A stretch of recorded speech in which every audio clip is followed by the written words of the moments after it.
Start करते हैं हम अपने लेक्चर क्रोमोसोम स्ट्रक्चर से। आज हमें जो लेक्चर में समझना है, क्रोमोसोम स्ट्रक्चर के बारे में हम पढ़ेंगे। साथ में ही हम क्रोमोसोम स्ट्रक्चर के साथ जानेंगे कि क्रोमोसोम सबसे पहले हमें जानना है क्रोमोसोम होता क्या है।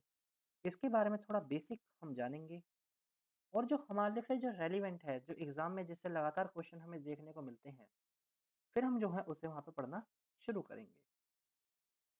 सबसे पहले हमें ये जानना पड़ेगा क्योंकि एज़ अ स्टूडेंट ऑफ अगर हम जो एमएससी की जो हम प्रिपरेशन कर रहे हैं, हमें ये चीज़ जाननी बहुत ज़्यादा ज़रूरी है कि जो क्रोमोसोम है, हमें ये बात पता है कि क्रोमोसोम बहुत बड़ा रोल प्ले करता है हेरिडिटी में, ठीक है? बट हमें एक चीज़ ये जानना है कि जो हेरिडिटी में जो ये रोल प्ले करता है, ये क्रोमोसोम किसने बताया था कि ये जो है जो क्रोमोसोम है जो हेरिडिटी में रोल प्ले करेगा, ये किसने ये बात बताई थी? ये बात बताई थी सटन एंड बोवर ने। सटन एंड बोवर ने इस बात को जो है एक्सप्लेन यहाँ पर किया था। ठीक है, तो मैंने यहाँ लिखा है कि for the first time Sutton and Boveri suggested the role of chromosome in heredity in 1902। ये बहुत ज़्यादा इंपॉर्टेंट है।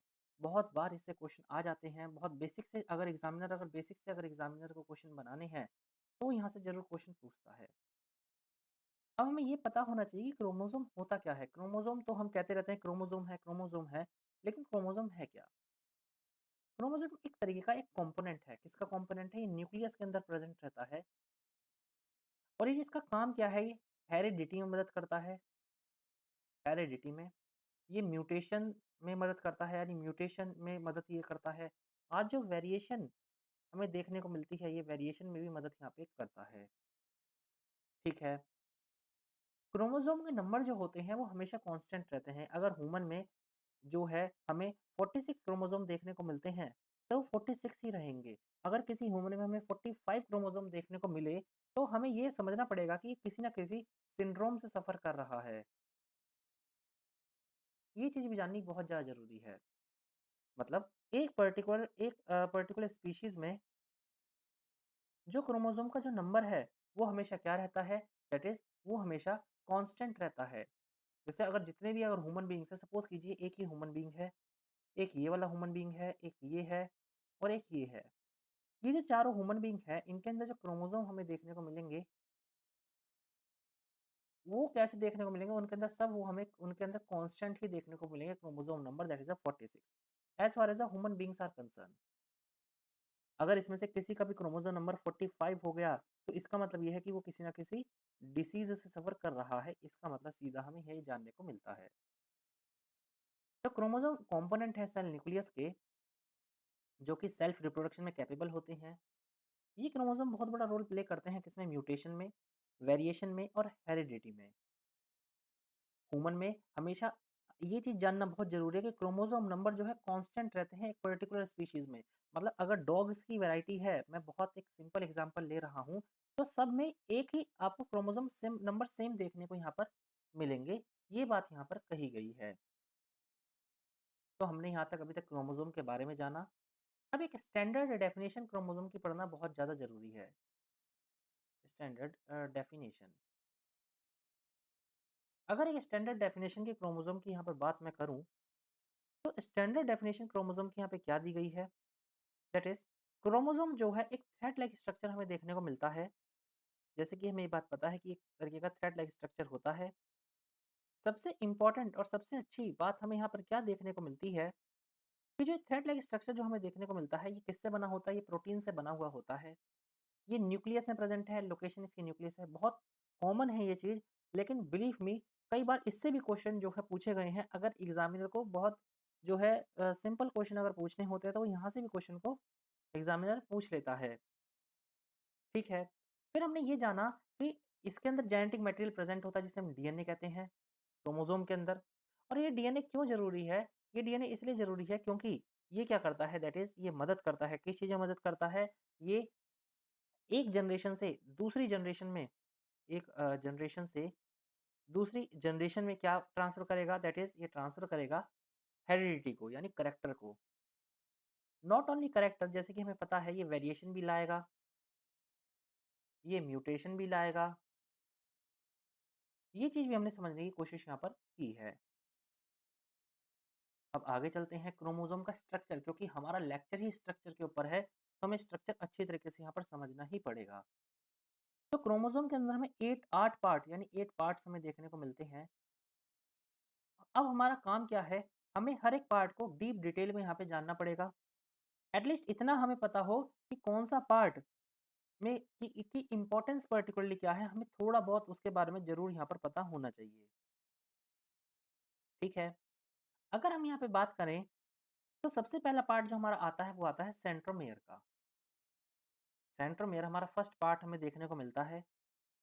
अब ये सेंट्रोमेयर है क्या चीज़? अगर आप इसका डायग्राम देखोगे, देखिए डायग्राम से चीज़ें बहुत ज़्यादा ईज़ी हमारी आराम से हो जाती हैं। इस वजह से मैंने यहाँ पे बहुत ज़्यादा डायग्राम डाले हैं।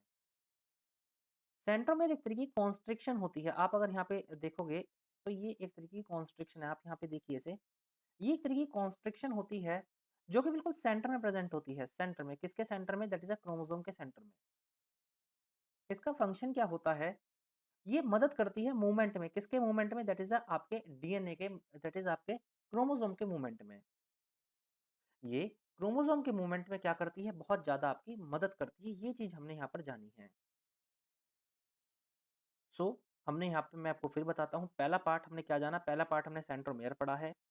अगर सेंट्रा अगर हमने ये जो बात पढ़ी है, दैट इज़ हमने जो सेंट्रोमेयर जो पढ़ा है, ये कहाँ प्रेज़ेंट रहता है? सेंटर में प्रेज़ेंट रहता है, पहला रोल है, ये बात हमें इसकी पता होनी चाहिए। दूसरा ये है कि सेंटर में तो प्रेज़ेंट होता है, लेकिन इसका काम क्या है? कॉन्स्ट्रिक्शन देता है, यानी कॉन्स्ट्रिक्शन, और साथ ही साथ में मूवमेंट कराता है। किसकी मूवमेंट कराता है? क्रोमोसोम की। यानी जो स्ट्रक्चर है, इसकी पूरी मूवमेंट कराता है। कौन कराता है? सेंट्रोमेयर कराता है। सेंट्रोमेयर प्रेज़ेंट कहाँ पे है? ये सेंटर पर प्रेज़ेंट है। ये चीज़ हमने जानी। सेकंड पार्ट की अगर बात की जाती है, सेकंड पार्ट आता है आपका क्रोमैटिड। अब ये क्रोमैटिड क्या है? अगर आप क्रोमैटिड देखोगे, तो ये आपको जो ये स्ट्रक्चर दिख रहे हैं, यानी ये जो डीएनए की जो हमें ये क्रोमोसोम के आर्म्स दिख रहे हैं, ये जो आर्म्स हैं, इन्हें क्या बोला जाता है? इन्हें हम क्या बोलते हैं? इन्हें हम क्रोमैटिड बोलते हैं। ये बीच में आपका क्या है? ये बीच में आपका सेंट्रोमेयर है, और ये क्या है? ये आपके क्रोमैटिड हैं, क्रोमैटिड्स हैं। ठीक है? क्रोमैटिड की अगर बात की जाती है, तो क्रोमैटिड क्या करते हैं? अगर कोई पूछ ले इसका फंक्शन क्या है क्रोमैटिड का? फंक्शन आप बता सकते हो? तो फंक्शन बस आपको इतना एक चीज़ यहाँ पे याद होनी चाहिए कि फंक्शन ये होता है कि जब क्रोमोसोम सेपरेट होगा एट टाइम ऑफ सेपरेशन और डिवीज़न, तो जो ये क्रोमैटिड्स हैं, ये इसकी बहुत मदद करते हैं। आपने एक मॉडल पढ़ा होगा, semi conservation model of DNA, semi conservation model. Semi conservation model में क्या होता है? एक क्रोमैटिड आपका पुराना वाला प्रेज़ेंट रहता है और एक नया हमें देखने को मिलता है, और उसी का जो है एक तरीके का ये एग्ज़ाम्पल है। मैंने यहाँ पे लिखा भी है कि सेल डिवीज़न के समय chromatid each half of the chromosome में प्रेज़ेंट रहता है, और ये क्या करता है? डिवीज़न, जब क्रोमोसोम की डिवीज़न होगी, तो ये उसमें क्या करता है? हेल्प करता है। नेक्स्ट की अगर बात करें, नेक्स्ट आता है हमारा क्रोमैटिन। अब हमारा क्रोमैटिन है, क्रोमैटिन। अगर क्रोमैटिन की बात की जाती है, तो ये, अगर आप क्रोमैटिन की बात करोगे, तो क्रोमैटिन क्या है? ये पर्टिकुलरली हम ये कह सकते हैं कि क्रोमैटिन डीएनए, आरएनए और प्रोटीन का बना होता है। बट हमारा क्वेश्चन यहाँ पे ये जनरेट होता है कि क्रोमैटिन का मतलब क्या है, या ये क्रोमैटिड से कैसे अलग है? मेन क्वेश्चन हमें यहाँ पर ये चीज़ देखने को मिलती है। तो सबसे पहले हमने इसकी कंपोजिशन देखी कि कंपोजिशन इसकी क्या है। अब हम बात करते हैं पर्टिकुलरली ये होता क्या है। ये अगर हम इसके बारे में बात करें, तो इसके अंदर हमें डीएनए देखने को मिलता है। ठीक है? ठीक है, हमने ये चीज़ यहाँ पे जाना। और ये कहाँ प्रेज़ेंट होता है? ये डीएनए के अंदर ही प्रेज़ेंट होता है, और ये कंडेंस फॉर्म होती है, कंडेंस फॉर्म है, कंडेंस फॉर्म होती है। किसकी कंडेंस फॉर्म होती है? क्रोमोसोम की। मतलब अगर ये आपका सपोज़ कीजिए, आपका जैसे ये क्रोमैटिड्स आपका प्रेज़ेंट है यहाँ पे, just give me a minute. ये आपके क्रोमैटिड्स प्रेज़ेंट हैं, तो इसके अंदर ये, यहाँ, ये आपकी क्या प्रेज़ेंट रहता है? क्रोमैटिन प्रेज़ेंट यहाँ पे होते हैं। इसी के अंदर आपका डीएनए होगा, इसी के अंदर आपका आरएनए होगा, और इसी के अंदर आपका प्रोटीन भी प्रेज़ेंट होगा। किसके अंदर? ये सिस्टर क्रोमैटिड्स जो थे, इनके अंदर, यहाँ पर, इनके अंदर हमें ये चीज़ देखने को मिलती है। देखिए टॉपिक हमारा बहुत छोटा है, लेकिन छोटी-छोटी चीज़ें हैं जो हमें वहाँ पर हमें जाननी है। अब हम बात करते हैं सेकेंडरी कॉन्स्ट्रिक्शन क्या होती है। देखिए सेकेंडरी कॉन्स्ट्रक्शन अगर आप ये देखोगे तो सेकेंडरी कॉन्स्ट्रक्शन इस तरीके से, ये टाइड लाइक स्ट्रक्चर जो आपको दिख रहा है, या ये जो टाइड लाइक है ये कि जैसे पूरा स्ट्रक्चर यहाँ तो प्रेजेंट है लेकिन बीच में एक टाइड आ गई, तो ये क्या होता है, ये एक तरीके के ये एक टाइड लाइक रीजन यहाँ पे प्रेजेंट होते हैं इस तरीके से। एक तो ये बीच में है आपका जिसे हमने सेंट्रोमेयर कहा था, सेंट्रोमेयर। ये आपके सिस्टर क्रोमेटिड्स हैं, ये आपके सिस्टर क्रोमेटिड्स हो गए, ठीक है। अब यहाँ जो छोटी छोटी टाइड्स है, जो कॉन्स्ट्रिक्शन यहाँ पे प्रेजेंट है, जिन्हें हम सेकेंडरी कॉन्स्ट्रिक्शन भी कहते हैं, ये यहाँ पे जनरली प्रेजेंट होती हैं। ये चीज भी हमें जानना है। लेकिन मेन क्वेश्चन हमारा ये उठता है कि जो हमारा सेकेंडरी कॉन्स्ट्रिक्शन है, इनका रोल क्या है, कि किस तरीके से यहाँ पे इनका रोल क्या हमें देखने को मिलता है। देखिए सेकेंडरी कॉन्स्ट्रिक्शन की अगर हम बात करें, तो ये एक तरीके से मैं ये यहाँ पे कह सकता हूँ कि ये क्या है, एक साइट होती है। किसकी साइट होती है, ये साइट होती है राइबोसोमल आरएनए को सिंथेसिस करने की, राइबोसोमल आरएनए की। राइबोसोम के अंदर जो आरएनए प्रेजेंट होते हैं, उसे सिंथेसिस कौन करता है, ये वाली साइट। क्या नाम है इनका, सेकेंडरी कॉन्स्ट्रिक्शन इनका नाम है, ठीक है। फिर आपका जो साइट आता है वो है टीलोमेयर। अगर टीलोमेयर की बात की जाती है तो टीलोमेयर क्या होते हैं, ये सीक्वेंस होते हैं जो यहाँ प्रेजेंट है at the end of a chromatid, at the end of the chromatid से प्रेजेंट होते हैं। इनका काम क्या होता है, इनका काम होता है प्रोटेक्शन का। ये प्रोटेक्शन देते हैं किसको, पर्टिकुलरली सिस्टर क्रोमेटिड्स के ये एंड्स जो है इन्हें प्रोटेक्शन देने का काम करते हैं। और साथ ही साथ में अगर हम बात करें, जैसे जैसे डीएनए या जैसे जैसे मैं कहूँ क्रोमोसोम डिवाइड होगा, जैसे जैसे क्रोमोसोम डिवाइड होता है, टीलोमेयर जो होते हैं शॉर्टर यानी छोटे होना शुरू हो जाते हैं, शॉर्टर होना शुरू हो जाते हैं। और जैसे जैसे शॉर्टर होते जाएंगे, एक समय के बाद सेल जो है ये इतने छोटे हो जाते हैं कि जो जिस सेल के अंदर ये क्रोमोसोम प्रेजेंट है, वो सेल ही क्या हो जाएगा, डाई हो जाएगा। तो टीलोमेयर है, टीलोमेयर क्या है, प्रोटेक्शन का काम करते हैं।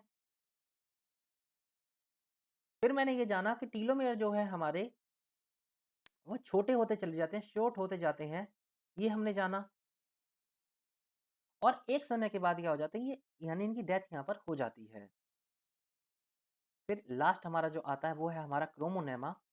क्रोमोनेमा बहुत सिंपल स्ट्रक्चर है। ये अंदर अरेंज होते हैं, ये इस तरीके से देखिए, जैसे ये आपका ये सिस्टर क्रोमेटिड है आपके, ये आपके इस तरीके से हमारा क्रोमोसोम है, और ये हमारा क्या है, ये हमारा सेंट्रोमेयर है। इसके अंदर हमें इस तरीके से देखने को मिलते हैं, ये इस तरीके से, ये हमारे क्रोमोनेमा होते हैं यहाँ पे इस तरीके से। ये थ्रेड फिलामेंटियस लाइक स्ट्रक्चर होते हैं।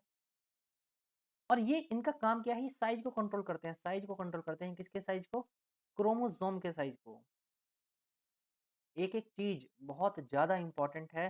क्वेश्चन अगर यहाँ से ही पूछ लिया कि what is the role of chromonema in the chromosome, तो हमें ये बात बतानी है कि ये साइज को कंट्रोल करते हैं, किसके साइज को, क्रोमोसोम के साइज को, क्रोमोसोम के साइज को। ये चीज हमें यहाँ पर जानी है। तो क्रोमोनेमा भी हमने यहाँ पे पढ़ा कि क्रोमोनेमा क्या है। टीलोमेयर भी हमने पढ़ा था कि ये कोने पे प्रेजेंट होते हैं यहाँ पर, और इनका काम क्या है, प्रोटेक्शन का है। और डिवीजन के समय क्या होता है, छोटे होते हैं और धीरे धीरे करके ये डेड हो जाते हैं। आखिरी आता है क्रोमोमेयर।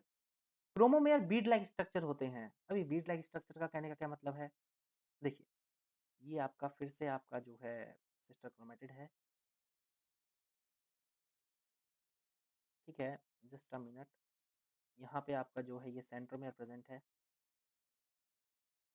ये आपके जो है ये क्रोमोनेमा प्रेजेंट है इस तरीके से। इनका क्या काम था, इनका काम था दैट इज द साइज को कंट्रोल करना। इसके ऊपर छोटी छोटी बीड लाइक स्ट्रक्चर प्रेजेंट होते हैं इस तरीके से,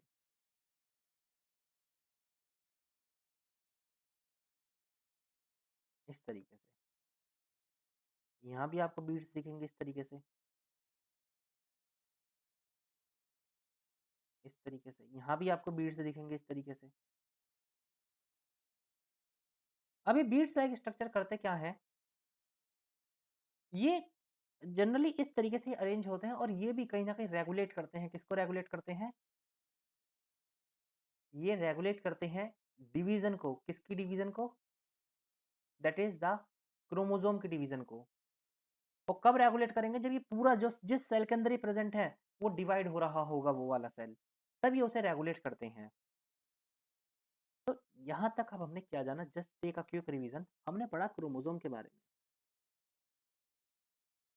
क्रोमोसोम में मैंने ये जाना कि क्रोमोसोम जो होते हैं ये कॉइल स्ट्रक्चर होते हैं, कॉइल स्ट्रक्चर होते हैं। और फिर मैंने ये पढ़ा कि जो कॉइल स्ट्रक्चर तो ये होते हैं, लेकिन इनके साथ साथ सबसे इंपॉर्टेंट बात यहाँ पे क्या है कि कॉइल स्ट्रक्चर के साथ साथ इनके पास डीएनए होता है और जो हेरिडिटी में मदद करता है।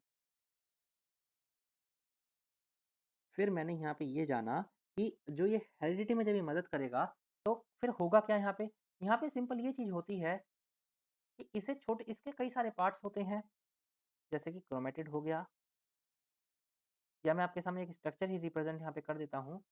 एक स्ट्रक्चर मैं यहाँ बना लेता हूँ इसका। Just a minute. एक स्ट्रक्चर हम यहाँ पे बना के चलेंगे तो हमें बहुत आसानी भी होगी चीज़ों को समझने में।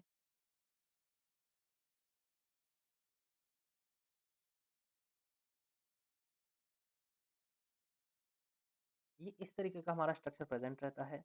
बीच में हमारा क्या था? ये हमारा दैट इज ये प्राइमरी कॉन्स्ट्रिक्शन जिस सेंट्रोमेयर ये प्रेजेंट था, ये हमारा क्या था? सेंट्रोमेयर। ये हमारा सेंट्रोमेयर प्रेजेंट है, ठीक है। इसके अंदर फिर हमने और क्या चीज़ें जानी थी? और हमने ये पढ़ा था इसके अंदर कि ये वाला जो कोना प्रेजेंट होता है इसका, ये आप मुझे बताइए क्या पढ़ा था हमने? ये जो इसके जो ये वाला पार्ट होता है, मैं हर एक चीज़ आपको बहुत आसानी से अच्छी तरीके से समझाना चाहता हूँ। और biology is all about the diagram. हमें डायग्राम से, चाहे हमें थ्योरी यहाँ पे कम हो, लेकिन हमें डायग्राम का हर एक चीज़ पता होनी चाहिए, क्योंकि क्वेश्चन वहीं से जो है क्रिएट होता है। आप प्रीवियस ईयर भी उठा के देख लीजिए, वहाँ से क्वेश्चन हमें ज़्यादा देखने को मिलते हैं। तो ये है आपका टीलोमेयर, ठीक है। यहाँ पे कुछ कॉन्स्ट्रिक्शन साइट्स प्रेजेंट होती हैं यहाँ पर, और इन साइट का नाम क्या था? इनका नाम था सेकेंडरी कॉन्स्ट्रिक्शन। सेकेंडरी कॉन्स्ट्रिक्शन, ये हमने यहाँ पर जानी थी। ये हमारे आर्म्स थे, और इन आर्म्स का नाम क्या था? क्रोमेटिड। क्रोमेटिड था। इनके अंदर हमें इस तरीके के स्ट्रक्चर देखने को मिले थे, और इनके ऊपर बीड्स प्रेजेंट थी। इनके ऊपर क्या प्रेजेंट थी? बीड्स आपकी इस तरीके से।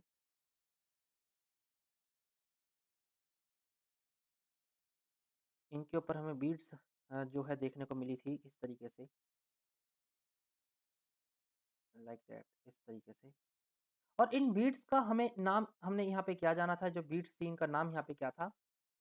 हमने इनके बारे में पढ़ा था कि ये जो हमारी जो यहाँ पे हमें जो स्ट्रक्चर जो हमें देखने को मिलता है, उसमें हमने जाना ये जो ये क्रोमोनेमा है, क्रोमोनेमा, और इसमें बीड्स लाइक स्ट्रक्चर जो है प्रेजेंट रहते हैं। ये बीड्स लाइक स्ट्रक्चर क्या है? ये आपका क्वेश्चन है, आप कमेंट बॉक्स में जरूर मुझे बताओगे।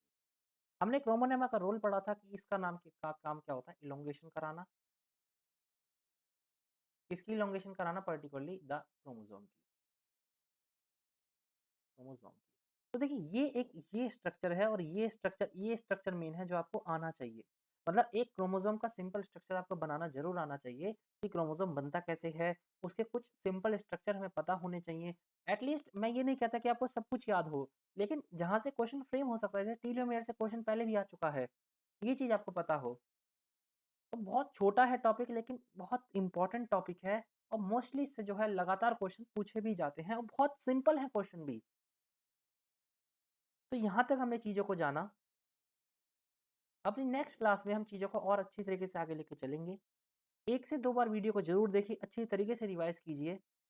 मिलते हैं अपने नेक्स्ट वीडियो में। Thank you.